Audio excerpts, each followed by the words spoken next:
ना चाहते हैं और चाहते हैं कि आपको कुछ ऐसे तरीके पता चले जिससे आप जीवन को बहुत ही अच्छे ढंग से जी सके, तो ये 17 अध्याय आप सभी के लिए बहुत ही महत्वपूर्ण है। तो चलिए इस चाणक्य नीति की शुरुआत करते हैं। आचार्य चाणक्य के जीवन की एक प्रारंभिक घटना से उनके चरित्र का बहुत सुंदर खुलासा होता है। एक बार वे अपने शिष्यों के साथ तक्षशिला से मगध की ओर आ रहे थे। मगध का राजा महानंद उनसे द्वेष रखता था। वह एक बार भरी सभा में चाणक्य का अपमान कर चुका था। तभी से उन्होंने संकल्प लिया था कि वे मगध के सम्राट महानंद को पद से नीचे उतारकर ही अपनी शिखा में गांठ बांधेंगे। इसके लिए वे अपने सर्वाधिक प्रिय शिष्य चंद्रगुप्त को तैयार कर रहे थे।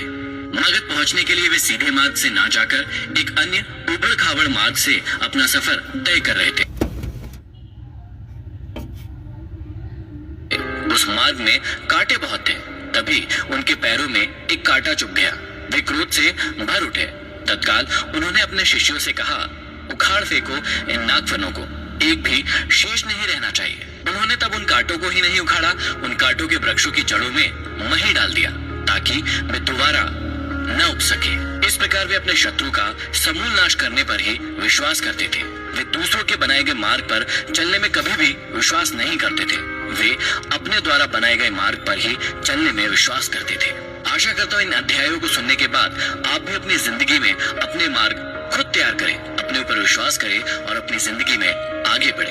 तो चलिए प्रारंभ करते हैं। प्रथम अध्याय में श्री चाणक्य श्री विष्णु भगवान को नमन करते हुए समझाते हैं कि राजनीति में कभी कभी कुछ कर्म ऐसे दिखाई पड़ते हैं जिन्हें देखकर सोचना पड़ता है कि यह उचित हुआ या अनुचित, परंतु जिस अनीतिकारी से भी जन कल्याण होता हो अथवा धर्म का पक्ष प्रबल होता हो तो उस अनैतिक कार्य को भी नीति सम्मत ही माना जाएगा। उदाहरण के रूप में महाभारत के युद्ध में युधिष्ठिर द्वारा अश्वत्थामा की मृत्यु का उद्घोष करना यद्यपि नीति विरुद्ध था, पर नीति कुशल योगीराज कृष्ण ने इसे उचित माना था, क्योंकि वे गुरु द्रोणाचार्य के विकट संहार से अपनी सेना को बचाना चाहते थे। आगे चाणक्य समझाते हैं कि मूर्ख छात्रों को पढ़ाने से, दुष्ट स्त्री के पालन पोषण से और दुखियों के साथ संबंध रखने से बुद्धिमान व्यक्ति भी दुखी होता है।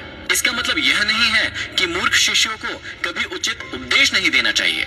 समझाने का तात्पर्य यह है कि पतित आचरण वाली स्त्री की संगति करना तथा दुखी मनुष्यों के साथ समागम करने से विद्वान तथा भले व्यक्ति को दुख ही उठाना पड़ता है।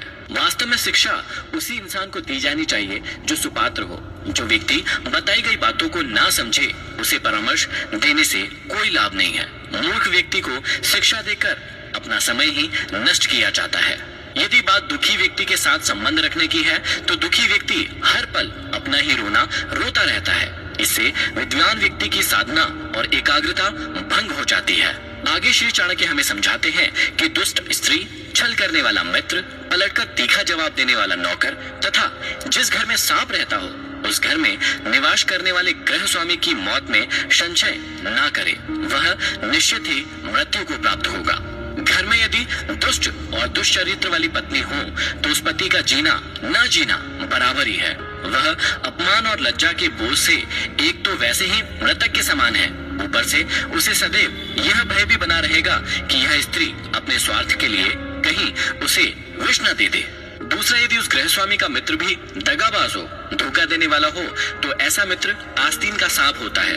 वह कभी भी अपने स्वार्थ के लिए उस गृह स्वामी को ऐसी स्थिति में डाल सकता है जिससे उबरना उसकी सामर्थ्य से बाहर की बात होती है। तीसरा, घर में यदि नौकर बदजुबान हो, बात बात में झगड़ा करने वाला हो, पलटकर तीखा जवाब देने वाला हो तो समझ लेना चाहिए कि ऐसा नौकर निश्चित रूप से घर के भेद जानता है, और जो घर के भेद जान लेता है वह उसी तरह से घर बार का विनाश कर सकता है जैसे विभीषण ने घर में भेद करके रावण का विनाश करा दिया था। तभी मुहावरा भी बना, घर का भेदी लंका ढाए।